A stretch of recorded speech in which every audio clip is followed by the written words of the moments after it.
Hello and welcome to our YouTube channel lesson. मैं हूं रितेश सिंह। आज का ये वीडियो प्रकाश का परावर्तन पार्ट 9 है। इस वीडियो में हम गोलीय दर्पण के बारे में जानेंगे। गोलीय दर्पण आखिर है क्या? तो चलिए वीडियो को शुरू करते हैं। गोलीय दर्पण नाम से स्पष्ट है। गोलीय मतलब गोल, दर्पण मतलब दर्पण, अर्थात गोल दर्पण से रिलेटेड कुछ है। तो वह दर्पण जिसका परावर्तक सतह एक खोखले गोले का भाग हो, गोलीय दर्पण कहलाता है। वह दर्पण जिसका परावर्तक सतह एक खोखले गोले का भाग हो, गोलीय दर्पण कहलाता है।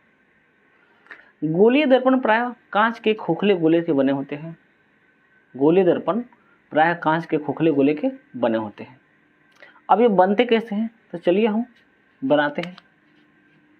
सबसे पहले हम एक कांच का एक खोखला गोला ले लेते हैं, ठीक है।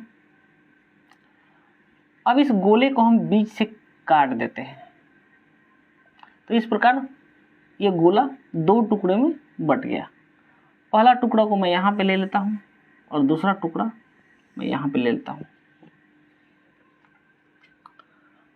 अब ये कांच का ये टुकड़ा है, तो प्रकाश किरण तो इससे आर पार चला जाएगा। क्योंकि ये कांच का टुकड़ा है तो प्रकाश किरण इसके आर पार चली जाएगी। अब हमें दर्पण बनाना है। दर्पण बनाना है तो कांच को भाई एक तरफ से रचित करना पड़ेगा।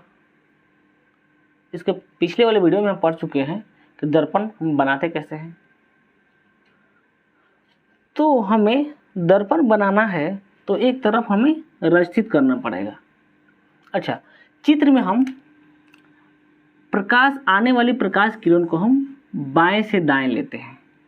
चित्र में आपतित किरण को हम बाएं से दाएं लेते हैं। अब देखिए, हमें दर्पण बनाना है तो चूंकि किरण तो बाएं से दाएं आएगी, अर्थात हमें इधर की तरफ रचित करना पड़ेगा। तो चलिए हम इधर की तरफ रचित कर देते हैं।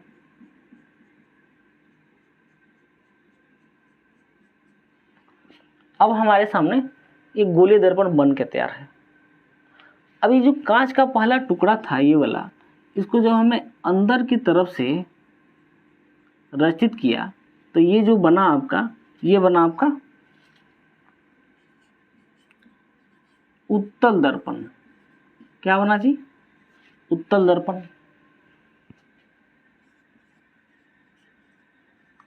Convex mirror.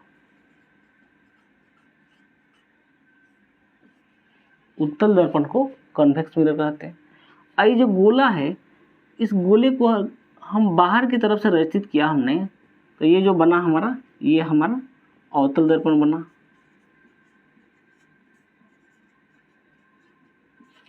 Concave mirror.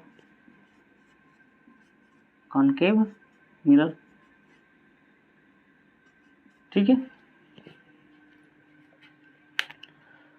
तो उत्तल दर्पण में देखिए, इसका परावर्तक सतह बाहर की ओर उठा हुआ है। परावर्तक सतह बाहर की ओर उठा हुआ है और ये जो अवतल दर्पण है, इसका परावर्तक सतह अंदर की ओर धंसा हुआ है। दूसरे शब्द में हम बोल सकते हैं, कांच के गोले को अंदर की तरफ से रचित करने पर जो दर्पण बनता है उत्तल दर्पण कहलाता है।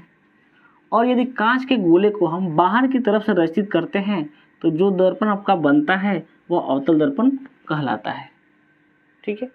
तो इस प्रकार गोलीय दर्पण आपके दो तरह के होते हैं। पहला उत्तल दर्पण और दूसरा अवतल दर्पण।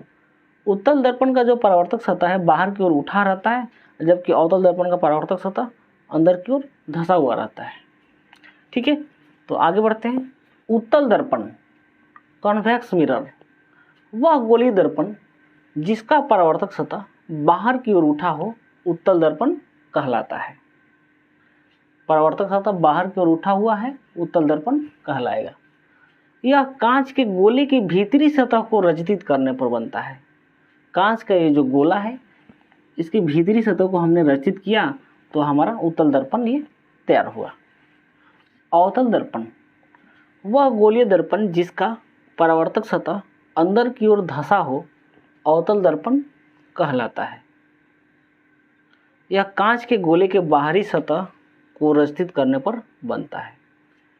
ये है आपका अवतल दर्पण, इसका परावर्तक सतह अंदर की ओर धंसा हुआ है। यह गोले को बाहरी सतह को रचित करने पर बनता है। ये जो आपका गोला है इसको बाहर की तरफ से हम पेंट मार दिए हैं, तो ये जो आपका बना है ये अवतल दर्पण आपका बना है। ठीक है।